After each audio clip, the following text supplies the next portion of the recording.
I'm Katie Legrone. After years of grim milestones, Florida's fight against fentanyl may be turning a corner. That's according to state and federal data that show overdose deaths are dropping significantly.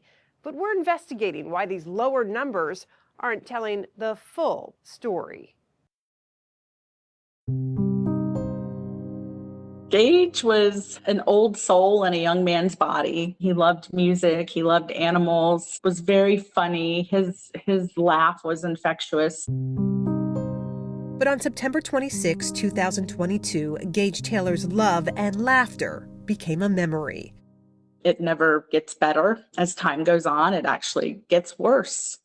I miss him so much, and I'm missing all the things that he should be here living and doing. Gage was 29 years old when he died of fentanyl poisoning. His mom, Gretchen, tells us her only child's death was not the result of an addiction. Gage decided to experiment with what him and a couple of friends thought was cocaine, but it ended up being laced with fentanyl. That year, Gage was among more than 5,600 people in Florida who died of an overdose caused by the highly potent opioid. Since then, the numbers have continued to steadily and even dramatically decrease. Just 2 years after Gage died, fentanyl deaths in Florida dropped by more than 40%, impressing the state's most seasoned drug trackers. That's so remarkable, even unbelievable.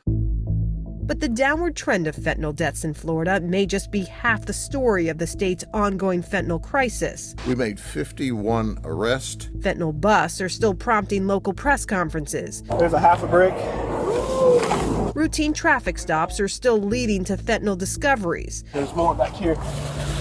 And while the number of people dying from fentanyl is down, surviving it is up. Health experts point to awareness campaigns, interruptions in the drug supply at the border, and most notably, Narcan, a life-saving over-the-counter nasal spray that reverses opioid overdoses.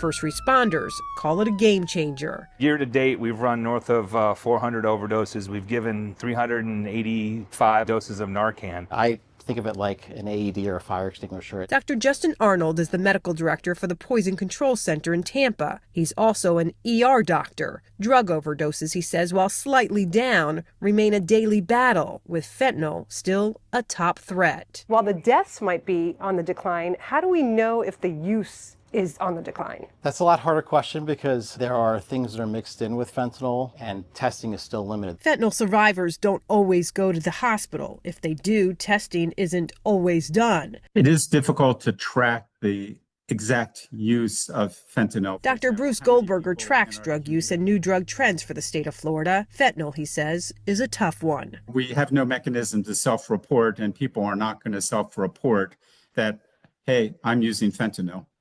No, they won't do that. We're behind in the game still. Gage's mom is now dedicated to tightening up laws on fentanyl testing. Last year, she helped champion Gage's Law, requiring hospitals to test for fentanyl if they're testing for other drugs. A confirmation blood test may also be initiated. It's a start in a war the state has been fighting for more than a decade. And while there are wins, Absolutely, the numbers are down. it's the unknowns no one seems to have answers for. I want to see all the numbers firmed up because I don't think we have a true reading on what they really are, what they still are. Narcan is available to anyone over the counter for about $50. If you or someone you know is dealing with addiction or substance abuse, you can call 1-800-662-HELP. I'm Katie Legrone reporting.